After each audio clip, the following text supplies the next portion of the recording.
right, and on that note, it seems that we are ready for our next run. We have the phenomenal AlysRujasu doing Pac-Land, our 8 Trips Pro, aka the whole dang gang, but on Pro run. Take it away, Alice. All right, hello. I am AlysRujasu. I thought I'd bring you a nice action-packed run before we pack it in for the night with Pac-Land Pro. Yeah, this is a game that originally came out in the arcades in 1984 as a follow-up to Pac-Man and Ms. Pac-Man, and to try to capitalize on the popularity of the Pac-Man cartoon. So this is the version for the PC Engine or TurboGrafx 16. It has a harder Pro mode. For years, I speedran the regular mode, and nobody speedran the Pro mode because they couldn't beat it, and we would just joke about doing Pro mode. And this year, I got this terrible idea that I would run the Pro mode and like turn it into a real speed run. So that's what you're going to see here today. One thing I have done is I have cheated the game so that it gives me a few extra lives. You get unlimited continues anyway, but the extra lives are just going to make things a little bit safer. Yeah, we're going to get started here. 3, 2, 1, go. Good So, luck. thank you. And don't worry about Pac-Man's hat there. It's kind of floating because I did a little glitch before the run. It does not affect gameplay at all. Um, but yeah, here we are on the first stage. You'll see the classic Pac-Man ghosts, flying planes, driving cars, just all sorts of vehicles trying to stop Pac-Man in his tracks. But we easily beat the first level there. There are 32 stages in this game. They get progressively harder and much harder as we get to the later ones. But yeah, you have the typical 4 ghosts from Pac-Man. So you have, there's Blinky, Clyde, Pinky, who is a gender fluid icon, by the way, and the blue one, Inky. So we also have a 5th ghost in this game. Let's say hi to her in a minute. The 5th ghost in this game is Sue, who debuted in Ms. Pac-Man and was also in the cartoon. So Sue is right back there. She is following us the whole time, just kind of in the background, but later on she will become more and more important for reasons that you'll see later on. You'll notice sometimes the ghosts fly on planes. Mostly they just drop things at you. Sometimes they fly at Pac-Man. And later on, we'll actually have to use those planes to our advantage. If they hit you directly, then you die. But if you land on top of them, then you can ride them. So there are a few ways you can take advantage of that. Again, these early levels are... I don't want to say they're easy, because when I first started picking up the Pro version of the run, these early stages were actually just by themselves, like, fairly difficult. I could get through them easily enough, but, you know, you would die here and there. And if you play on the regular mode, it's the exact same levels, but the ghosts move a lot slower than they do here. So you'll see here, they're moving like at a moderate pace, but the thing you want to keep in mind is they're going to get faster as the game goes on, and Pac-Man does not control well. So this game is originally from 1984, which means this is pre-Super Mario Bros. controls for an action platform game. And, like, I would say that is kind of really the big innovation of Super Mario Brothers over this game, is that the controls are good. Like, you know, you have good control over Mario's movement and his jumping and everything. In Pac-Land, you don't have any of that. You just gotta do the best you can with these mechanics. It was actually worse on the arcade, because you just had 3 buttons, and if you wanted Pac-Man to run, you actually had to, like, repeatedly tap the left and right buttons. So you'd, like, if you played the game a lot, you'd give yourself a, you know, carpal tunnel or something. I just made it. Okay. Yeah, so you know, you'd be just, like, mashing the button just to run right. And that's why I don't speedrun the arcade version. On the TurboGrafx or PC Engine, you actually have a turbo controller that just comes with the console. So you can use turbo to kind of circumvent that. But the downside is that you're actually moving left and right using the buttons, and you jump by pressing the D-pad. So you press the D-pad in any direction you want, and Pac-Man jumps. It is absolutely as weird and backward as that sounds, but if you know, run this like 100 or so times like I have, then you start to get weirdly used to it. You know, you just find a way to hold the controller that it seems less awkward, as not awkward as possible, I guess. You'll notice that round 4, round 8, all of the rounds that are multiples of 4, we run to the left instead of to the right, and we have these infinite jumping boots. So it's kind of like Flappy Bird type mechanics, where you can jump infinitely, kinda. If you jump too high, then he'll stop jumping, and it's kind of jank. Everything in this game is kind of jank, but I like it anyway. But yeah, these next few levels are going to look mostly a lot like the ones you saw before, but like progressively harder. So if you want to make any announcements or anything, go right ahead. Totally. I just want to share with chat some information about what our donations are making possible real quick. This is information that we got directly from Lavender Rights Project, so I'm excited to share it all with you. A few examples of what these donations do. It provides Lavender Rights Project's BIPOC-led legal services team with the ability to offer free, affirming legal aid for Black and Indigenous communities.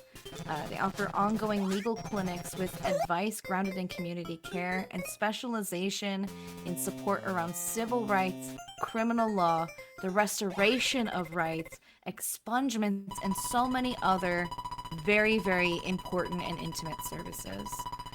They also have a gender-based violence team that collectively works to advocate for the liberation of Black trans people both in Seattle and across the nation here in the United States. They use political education, community organizing, legal support and advocacy, coalition building, and community power with Black, trans, and gender diverse communities to achieve this goal. So we've already raised $1,000 in support of these and many other programs they offer. I'm sure you're going to hear a lot about what they do over the course of the weekend. So if you want to know more, type !charity in chat to learn more about Lavender Rights Project and the wonderful things they do. And if you want to support us in raising money for their programs and services, use that dono link. You can type !donate or use the pinned message in chat to donate towards our fundraiser. Yeah, thank you. It's really happy to see that we already raised $1,000, and you know, if we get like 24 more bucks, then it's a round number, right? It's true.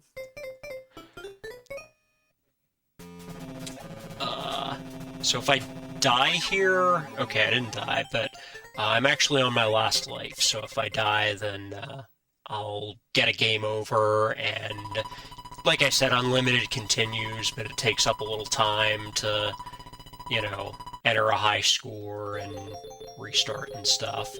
You'll see there's a plot here with fairies. I don't worry about the plot too much, but it's kind of like you know, Pac-Man is rescuing this fairy and bringing her back to the Fairy Queen, and I'm kind of glad that I died there where I did, because that means I have to replay less of the stage here. But, you know, plot's not super important for this. You know, apologies to those of you who are very into the Pac-Man lore, but it's not a very complicated game story-wise. It does tie in with the cartoon, but it's not like there's a specific plot that it draws from the cartoon. In fact, the main villain of the cartoon isn't even in this game. Like, there's no boss enemies or anything. You just have to get to the end of the stage, and that's kind of it.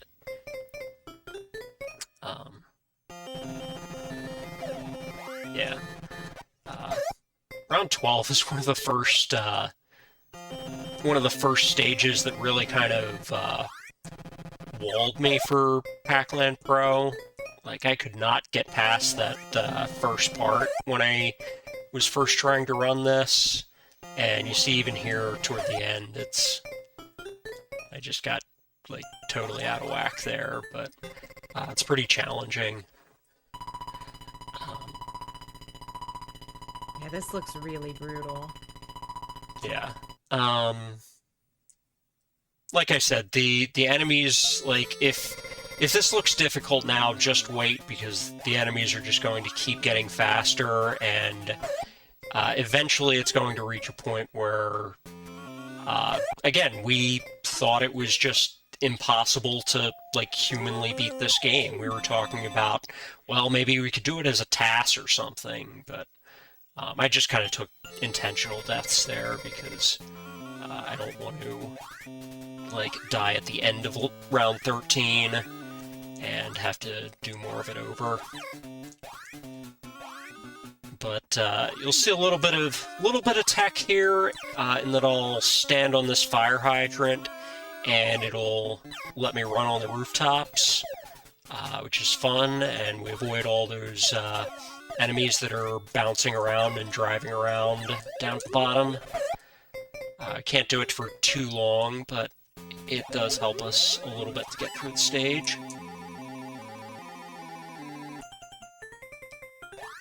You'll notice I jump at the end. That's just to get a few more points.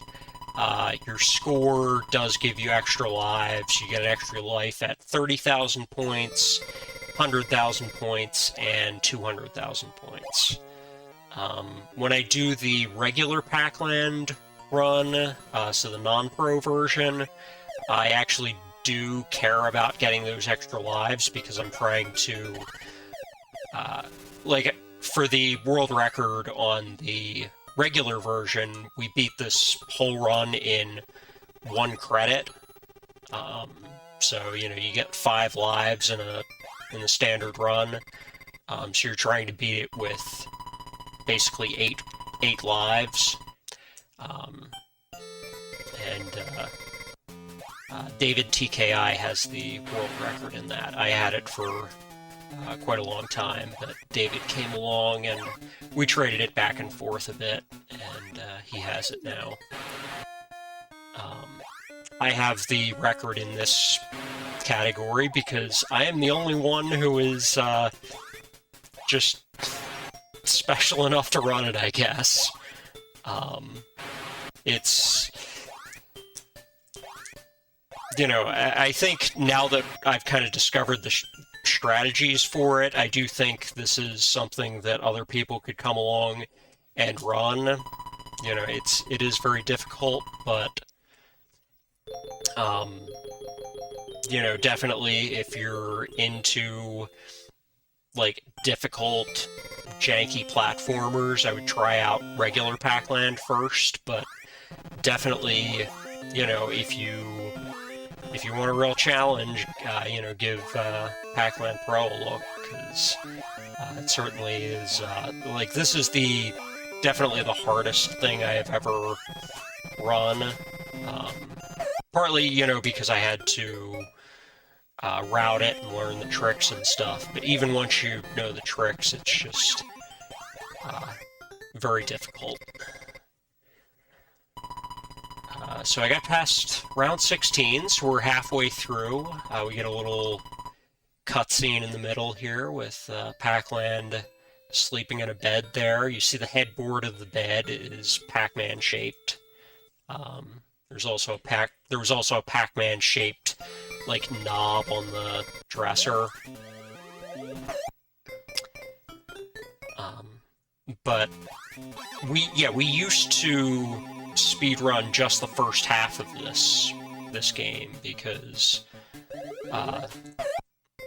as you'll see, the real fun starts with some of these later stages, as even though there are technically only ever, you know, up to 5 ghosts on screen at a time, it eventually starts to look like there are more than 5 ghosts because they're just moving so quickly.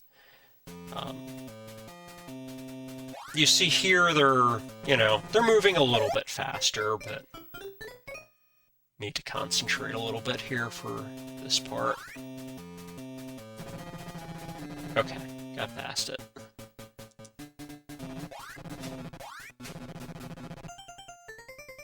Break time. Yeah, so round 18 is rolling log level. These ones start to get a little harder as these platforms get smaller and smaller. These small platforms are really challenging. You'll see I kind of land on the left side of them as much as I can, because when Pac-Man jumps, he needs to get a running start to get a good jump. You know, it's not like, you know, Super Mario Brothers, you can hold down the run button. In this, we don't have a run button. You have to get a running start to get a good jump. So, you have that small platform. If you land on the right side of it, you just can't get a good jump. You have to try to move to the left a little bit, and it's really easy to just fall off when you do that. So, it makes things challenging. This is a game that is very, I would say, very 1980s style of difficulty, where a lot of the difficulty is just, you know, poor controls and needing to do, like, very precise jumping with very imprecise controls. This is the second of 3 haunted house levels that you saw there. The first, they're all relatively easy, you know, once you, like, memorize the route through them. If you don't know the route through them, then you can get yourself stuck if you don't open the right doors.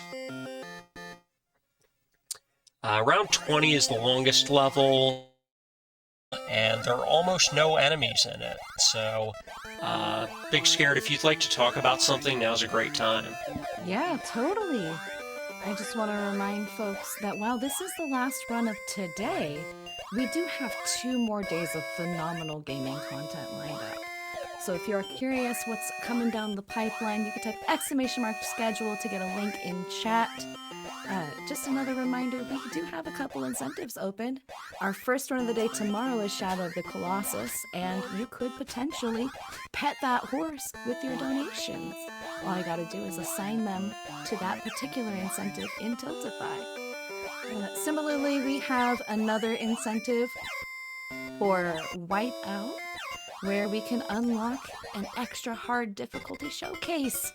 Would be really cool to see that happen. We got lots of time to make it happen, though. So all you gotta do, type !donate in chat. It'll take you to Tiltify, and you can see all those phenomenal things right there. Yeah, I'm looking forward to both of those runs coming up tomorrow. Really excited about them. This is gonna be a little tricky. It'll be fine, don't worry. So you saw in round 13, I was jumping on the fire hydrants. So that's what I'm going to try to do again here, but you really need to get on them with a certain timing. If you don't get on early enough, you have to kind of wait for the next spout of water to come along, like, you know, imagine a bus. Well, I missed the bus there, so we have to try again.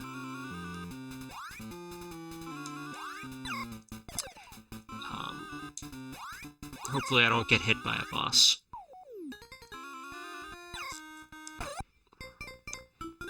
Alright, so let me see. It is really difficult to get onto that fire hydrant from the left sometimes because... okay. I got kinda lucky there. So when you stand still, Sue will come in from the left and kind of hover over your head, you may have noticed. And that makes it difficult to do any, like, sort of tricks where you need to stand still for a minute. The idea is she just kind of is the ghost that forces you to kind of keep it moving.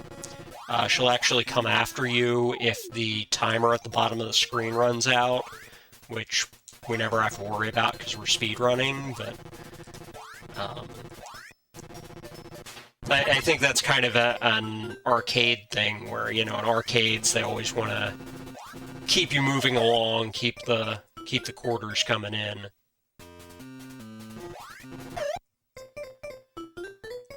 Okay, if I just do this, then it'll... Okay.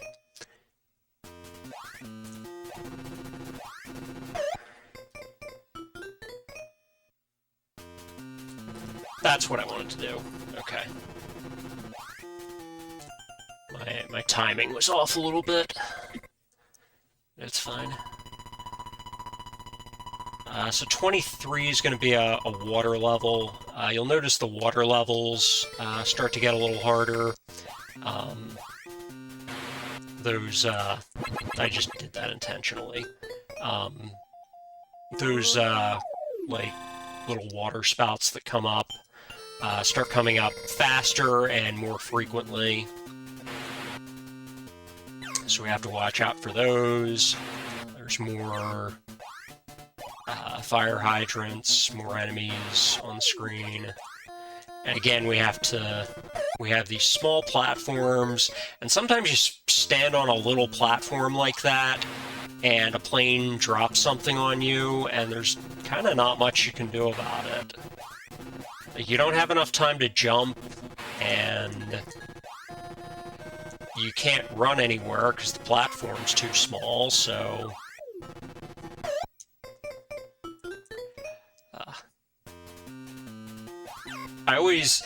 Inky, when he's in one of those planes, is a jerk because he always does, like, a little bit of a dive move, whereas, you know, any of the other planes will go over you, but Inky just likes to be that extra little bit of a jerk, and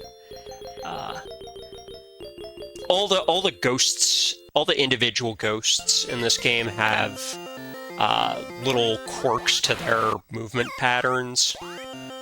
So, like, Clyde is a little faster than the other ones, Blinky's a little slower, and, like I said, their movement patterns are a little different.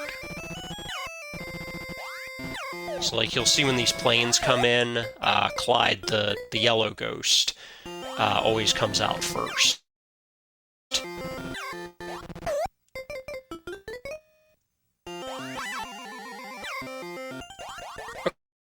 Okay, so this has all looked like a relatively normal action platformer up to this point. Now you're going to see why we think this game is hard. Here is round 25, everyone.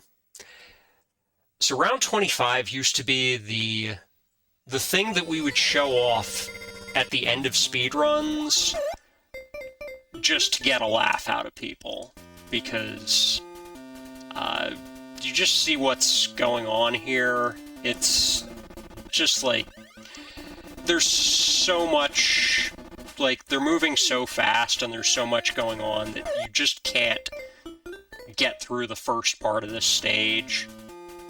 And it doesn't really get any better as you keep going. So, for a long time we thought this was just, like, impossible to beat. You know, humanly, like, you know, maybe you could TAS it, but, you know, Pac-Man's movement is just not quick enough to get past all this stuff. But there was one video online of someone beating this level, and it used a really specific technique that you'll see me kind of setting it up here. We try to get on Sue, and we try to get to the top of the screen, and there's kind of a safe zone up there.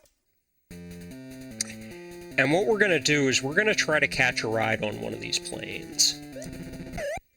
I'm going to need to focus a little bit. This movement here is a little tricky, and it's a little tricky for me to get it exactly.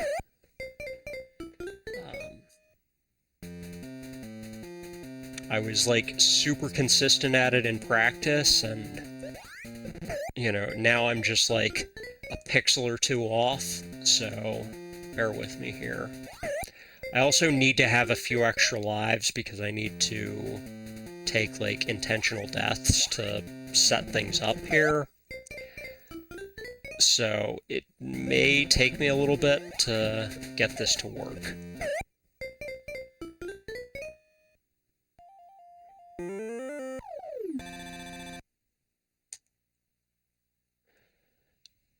So this is not the last stage, but this is what I would consider to be the hardest level of the entire run.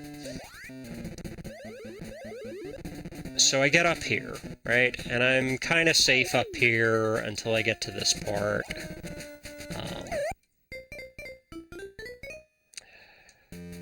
So I got this far, right? So now I'm on Sue again. And this will get me a little bit further. But it's not going to get me far enough to get through the whole stage, because eventually one of those enemies is just going to get me. But if I do it again here...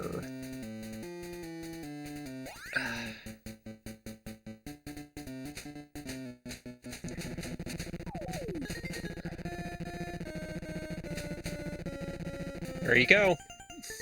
And that is the only way we know to beat that level. That is wild. It took me a lot of tries to learn how to do that.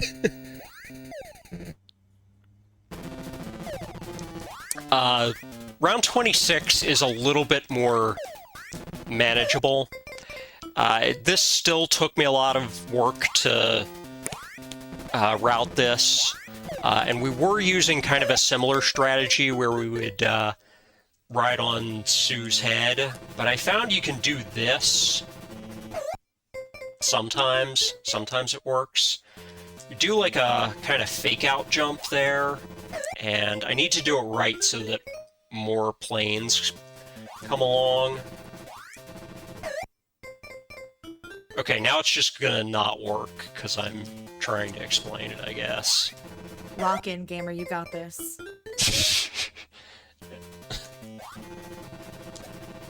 Alright, that's what I was trying to do.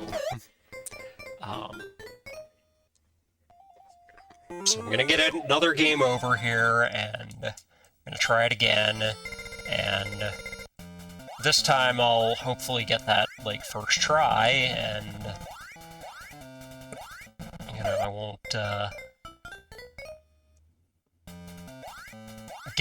get it with no lives left to finish the level.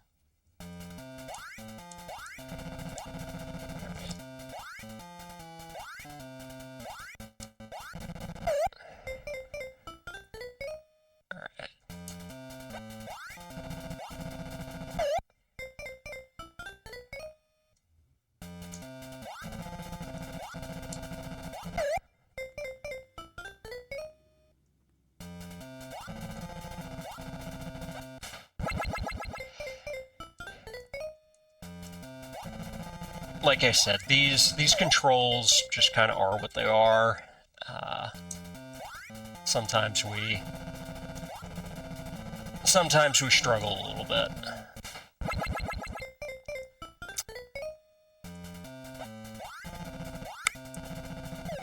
Alright. I should be able to get this. I got a power pellet. It's the rare occasion that you're going to see Pac-Man actually eat ghosts in this game. We normally don't, because as you see, it slows things down to eat a ghost. But, yeah, we kind of had to there, so that's round 26 down. Round 27 is going to be similar to round 25, except there's no blue plane to quickly take us along, so you know, it's actually not as difficult because it's a little bit easier to get on Sue there, and we can usually just ride her for most of the stage. So I'm probably just going to be sitting up here for a minute, so if you want to tell us anything, now's a great time. Yeah, of course. Let me tell you a little bit about Binary Breakers. We are a community dedicated to showcasing and supporting members of the competitive gaming scene who are between, outside, and beyond the gender binary. If you've been watching this marathon today and you're like, wow, that sounds really cool, I want to join, good news, you can do that thing. All you gotta do is shoot us a DM on Blue Sky. You can email us at info@binarybreakers.com, or you can send us a whisper here on Twitch, and someone will get back to you at our earliest convenience with that invite. Additionally, if you just want to keep up with us and you're like, I'm not member quality, I don't got that dog in me, but I love supporting y'all. You can check us out on Twitch here by slapping a follow on that like button there. You can follow us on Blue Sky at binarybreakers.com, and we also have a YouTube at binary.breakers, where all of the runs from this event will eventually land once we're done. Yeah, definitely recommend checking it out. I'm, you know, very happy to be a part of the Binary Breakers community. Very glad I joined. A lot of wonderful people there, and we have a good time. Definitely check it out. And, definitely, you know, thank you for watching this run and this marathon. This one has absolutely defied all expectation I've had for my pack mania. Yeah, you know, we just pack in all the excitement. Just every time the fairy comes out of your hat, I lose it a little bit. It's so good, but I'm so confused. Well, you know, as I've said, it is based on the you know, the Hanna-Barbera cartoon from 1981, 1982, thereabouts. So if you go back and watch that cartoon, you will be even more confused. Perfect. I can't wait.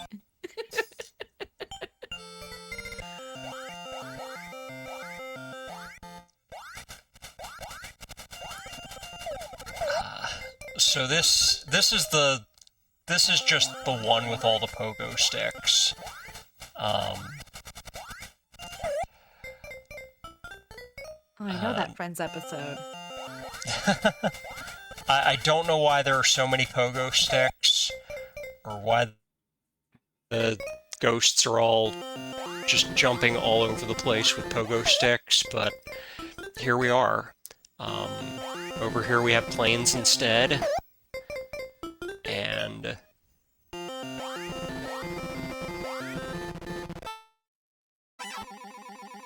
we're done. We have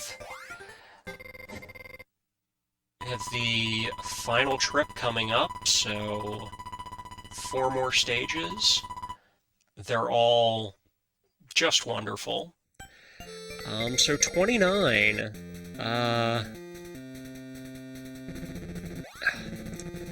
29, I am going to have to hop on one of these ridiculously fast-moving planes.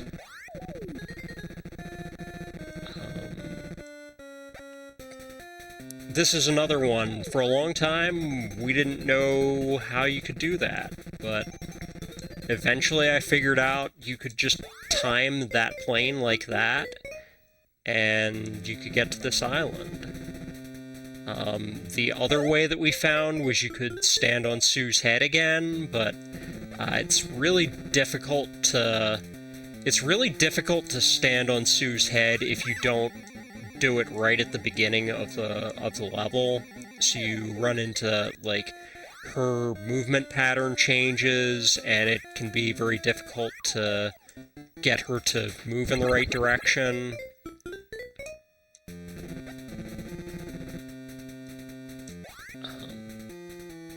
And then you have to jump on these clouds, and remember everything I said about difficulty with jumping on small platforms in this game?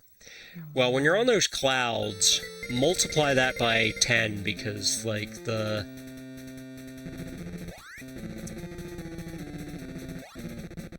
these clouds have kind of weird collision,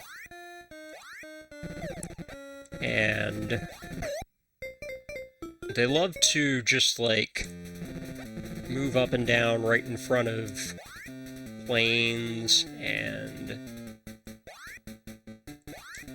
you just need to hit them at just the right time.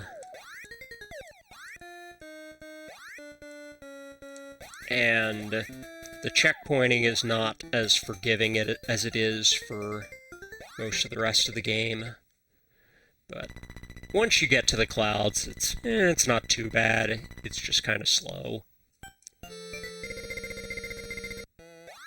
Here we have the final haunted house level. The ghosts move much faster in this than they do in the other haunted houses, and you don't have much room to move around. You see, like, I keep kind of jumping and bonking my head on the floor above me. Yeah, and I have to be careful about, like, things like that. You see, I was, like, very careful to walk to the edge of that ledge, because if I didn't, I'd just, like, fall in, and right when a ghost was zooming by at, like, 300 miles an hour. But, I mean, round 30 isn't... Round 30 is not as bad as what's to come. So here we have round 31. 31 is the most difficult run in the normal version of Pac-Land, and it's even harder here. This has an argument for being the hardest stage in Pac-Land Pro, but I do think 25 is a little more difficult. 31 there are a few different ways you can approach it. What I'm going to try to do here is kind of the most consistent way to do it, which is basically to stand on Sue for the entire thing and hope for the best. Sometimes that goes okay, and you see there, like what I was saying earlier, sometimes she moves in a weird pattern, sometimes she just kind of comes up through the floor like that. I love the little shimmy she just did. Yeah. Ugh. It's just difficult to line up the jumps so that you land on, like, the side of her head like that. Yeah. We're just gonna need to try again. This one just sometimes takes me a few tries.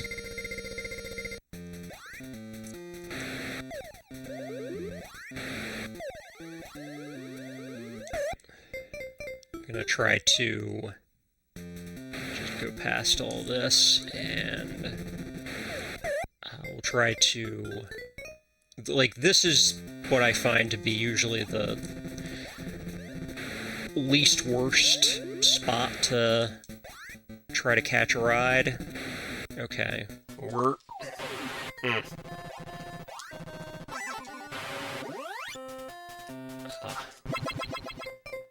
I was actually trying to go backward a little bit because I want to just try to do this over again. Like, she's going in the right direction, but she's going up a little too high, and we're kind of hitting like an invisible ceiling here.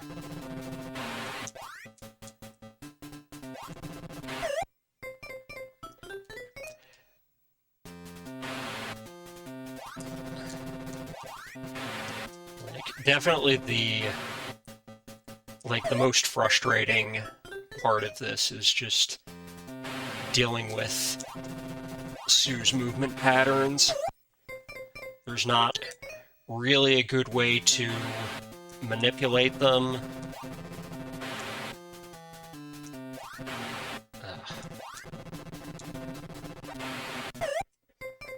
All we can do here is keep trying.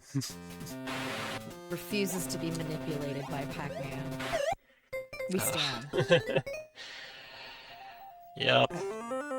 Chat has made the joke of ghost riding the whip. You know, more like whip ride the ghost? I don't think that works either. I'm sorry.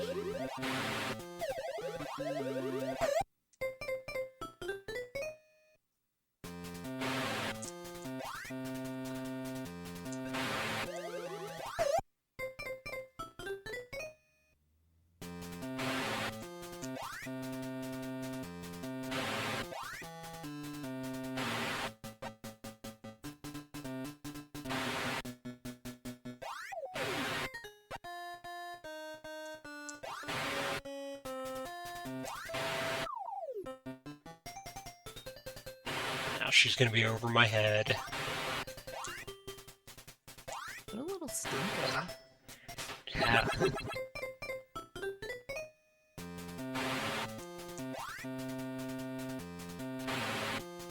Okay. This is the pattern we're hoping for. So I'm just gonna stay here. I'm basically gonna put the controller down. There's a possibility that one of those water spouts will hit us. And we can try to recover from that. It'll kind of push us up, and we can kind of just try to land on her again. But I'm hoping that this will just carry us to the end of the stage.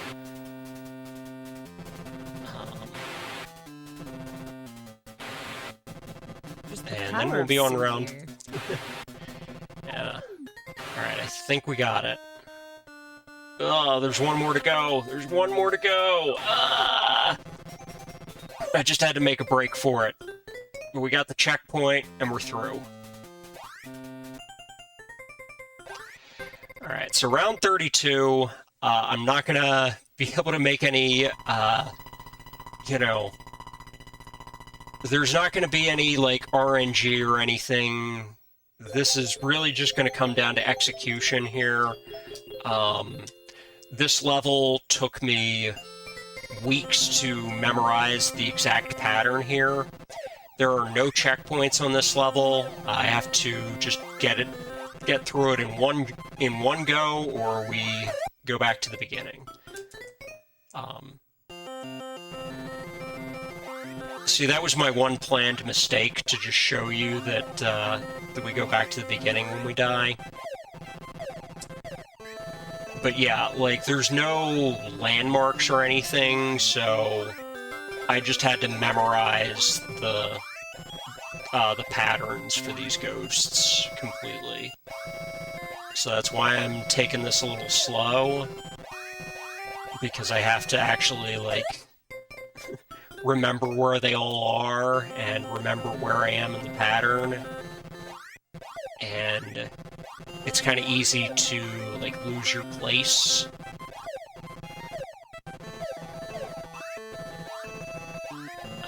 But I definitely, like, when I was first trying to do this, like, this is another level that I just kind of had doubts about. Like, I was trying to do it, and I was like, is this something that I can even do? Is this like too hard for me or something? You know, is this too hard for a human being, A, and, you know, if not, is it too hard for me specifically? But... okay. Need to get lower, and need to go up all the way, over that one. 1, 2...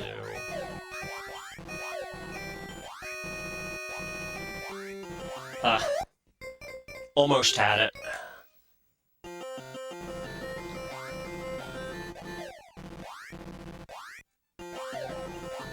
I actually turned turbo off for this stage, just to get a little bit of extra movement precision.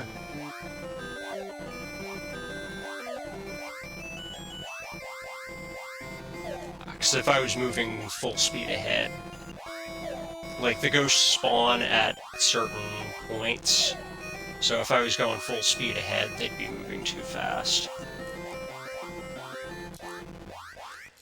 We got it. Gaming. And time. Gaming! Congratulations, GG. Like I said, this is the hardest thing I've ever run. Thanks for bearing with me. Watching that.